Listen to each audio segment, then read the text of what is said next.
مدرسة علم عرفان قرآن باخ بهاري دڵان قورآن بۆ شادمانی و سەربەرزی هەردەم سرای گەشاوەی ژیانە قورآن بۆ شادمانی و سەربەرزی هەردەم سرای گەشاوەی ژیانە قورآن قورآن ژیانما هەناسە و بوونما شاد و سەربەرزم چونکە دەستورما دڵم کانیاوی ڕوونی هودایە چونکە قورئانە ڕازی دەروونما دڵم کانیاوی ڕوونی هودایە چونکە قورئانە ڕازی دەروونما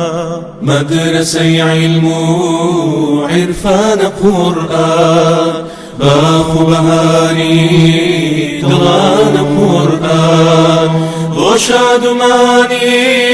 و سەربەرزی هەردەم سرای گەشاوەی ژیانە قورئان بۆ شادمانی و سەربەرزی هەردەم سرای گەشاوەی ژیانە قورئان شەوکە لێڵایی چاوان مەگەرێ نوری قورئانە دنیا داگرێ تیشی ڕەوشەنی ئەدا لە سینە بەهارە بە قورئان بڕوێ تیشی ڕەوشەنی ئەدا لە سینە بەهارە بە قورئان بڕوێ مدرسەی عیلم و عیرفانە قورئان باخ و بەهاری دڵانە قورئان بۆ شادمانی و سەربەرزی هەردەم سرای گەشاوەی ژیانە قورئان بۆ شادمانی و سەربەرزی هەردەم سرای گەشاوەی ژیانە قورئان قورئان سێبەر و سایەی ئەوینە هەر بەم قورئانە شادین لەم ژینە ئاسۆی ڕووناچی و لوتکەی بەرزیە وەرە بەختیاری قورئان ببینە ئاسۆی ڕووناچی و لوتکەی بەرزیە وەرە بەختیاری قورئان ببینە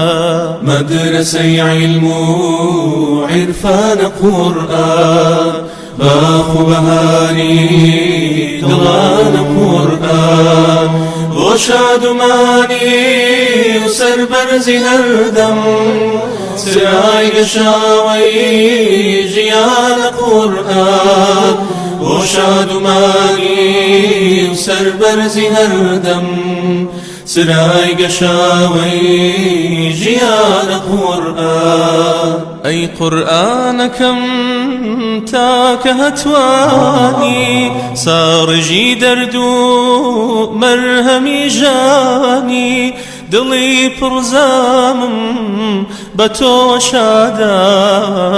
بۆ ئەم مەردوومە